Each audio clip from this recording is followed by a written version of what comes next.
Hello అండి. ఇవాళ కేరళ స్టైల్‌లో ఫిష్ ఫ్రై అండి. ఇదొక టైపు ఫిష్ ఫ్రై. మా ఫ్రెండు దగ్గర చూసాను నేను ఇలా చేస్తది. చాలా సింపుల్‌గా ఉంటది. మనం ఈజీగా తినటానికి బావుంటది. లేతే దేంట్లో అయినా రైసు, సాంబారు అలాంటి దాంట్లో తినడానికి కూడా బావుంటది. ఇది శీలావతి చేప అంటారు. దాన్ని చాలా సింపుల్‌గా ఫ్రై చేసుకున్నాం. ఇప్పుడు ఒక ప్లేట్ తీసుకొని కొంచెం వెడల్పాటి దాంట్లో రుచికి తగినంత సాల్టు, కొంచెం పసుపు, కొద్దిగా ధనియాల పొడి, ఒక టీ స్పూను కంటే తక్కువేనండి అది గరం మసాలా పొడి, ఒక 2 స్పూన్స్ అల్లం వెల్లుల్లి పేస్ట్ వేసుకోవాలి. ఇప్పుడు ఒక స్పూన్ ఫుల్గా కారం వేసుకోవాలండి. అలాగే ఒక 2 స్పూన్లు కార్న్ ఫ్లోర్ వేసుకోవాలి. ఇలా కార్న్ ఫ్లోర్ కూడా వేసుకున్న తర్వాత ఒక సగం నిమ్మ చెక్కండి. ఒక సగం నిమ్మ చెక్కని చక్కగా మొత్తం రసం అంతా పిండేసుకోవాలి. ఒక సగం చెక్క సరిపోతుంది, ఇది పెద్దకాయ కాబట్టి. ఇది మొత్తం పిండేసుకోండి. ఇప్పుడు ఇందులోనే కొంచెం ఫుడ్ కలర్ వేసుకుందాము, కొంచెం బాగుంటుంది కలర్ వేస్తే. ఇప్పుడు వీటన్నిటిని కూడా కలుపుకోవాలి, మొత్తం మంచిగా అంతా కలిసేట్టుగా కలుపుకోవాలి.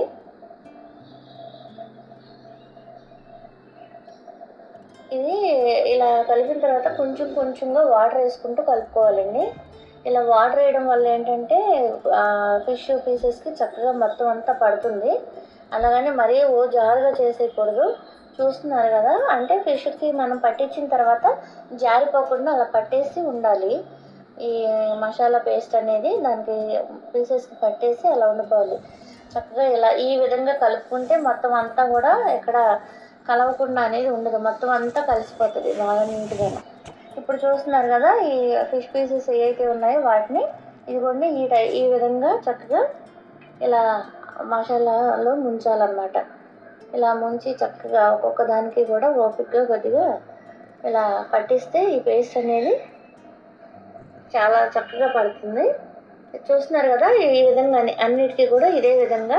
ఇప్పుడు మనం 5 పీసులు ఉన్నాయి కదా, ఈ 5 పీసులకి కూడా ఇప్పుడు నేను వేసే మసాలాలు అనేది కరెక్ట్గా సరిపోయాయండి, ఏమి ఎక్కువ తక్కువ కాకుండాను.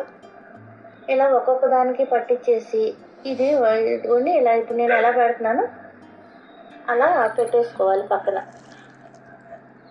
చూస్తారా, 2 వైపులా లోన బయట అన్ని వైపులా కూడా ఇలాగే అన్ని ముక్కలకి కూడా పట్టించేసుకోవాలి. చూస్తున్నారు కదా, ఇలా ప్రతి పీస్కి కూడా ఇలా పట్టించేసుకోవాలి, ఇలా అన్నమాట. ఇలా పట్టించుకున్న తర్వాత అన్ని ముక్కల్ని కూడా ఇలా పెట్టేసుకోవాలండి. ఇలా పట్టించిన తర్వాత ఇంకా పేస్ట్ ఏమి మిగలదు మనకి, మిగిలినా సరే దాని మీద వేసేసుకుంటే సరిపోద్ది. ఇప్పుడు ఈ పీసెస్ అన్నిటినీ కూడా నుండి ఇంకా పట్టించిన తర్వాత మీరు ఒక గంట సేపు వదిలేయాలి.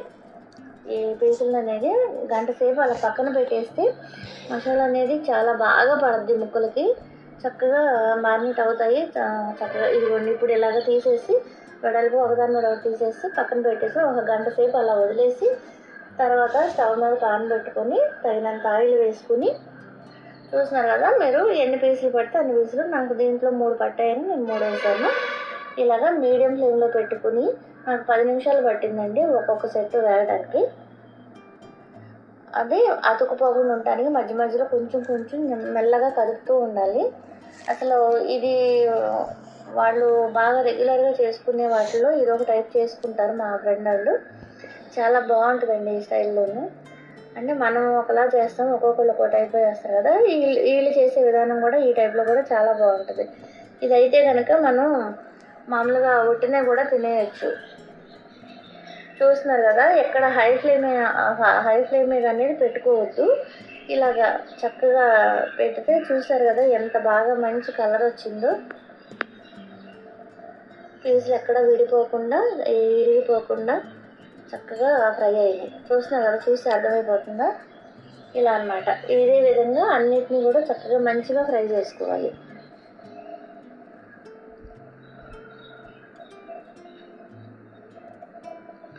ఇది వేగేటప్పుడు అండి దీని మీద కొన్ని కరివేపాకు అనేది వేసుకోవడం వల్ల మంచి ఫ్లేవర్ వస్తుంది. కరివేపాకు ఇలా వేయటం వల్ల చాలా బాగుంటుంది. మీరు కూడా తప్పకుండా ట్రై చేయండి ఇలాగా. ఇలా వేగిన తర్వాత 2 వైపులా కూడా చక్కగా వేగిపోయిన తర్వాత ప్లేట్లోకి తీసేసుకుందాం. ఇది సాంబార్ కానీ పప్పుచారు, పప్పు, రసం, పచ్చిపులుసు ఇలా వేటిల్లోకైనా సరే ఫ్రై కాబట్టి ఇది చాలా బాగుంటుంది. ఇంకా 2 ముక్కలు ఉన్నాయి కదా, ఆ 2 పీసెస్ కూడా వేసేసి దీన్ని కూడా ఫ్రై చేసేసుకుంటున్నాను. కొంచెం మసాలా అనేది ఆ ప్లేట్లో ఉండిపోయింది, అది ఎందుకు వేస్ట్ అవ్వడం అని చెప్పేసి దాన్ని కూడా ఇలా పైన రాస్తున్నాను అనమాట. చూస్తున్నారు కదా, ఇదే విధంగా అండి. ఆయిల్ కూడా ఏం పీల్చలేదు పెద్దగాను. మళ్ళీ దీనిలో కూడా కరివేపాకు వేస్తాను. ముక్క వేయగానే కలిపేయద్దండి, అనేది ఒక 3-4 నిమిషాలు గ్యాప్ ఇచ్చి ఆ తర్వాత ముక్కలు కలపాలి. చూస్తున్నారు కదా, చక్కగా వేగిపోయింది. అంటే ఇరిగిపోతుందేమో అని కొంచెం నేను స్లోగా జాగ్రత్తగా చేస్తున్నాను.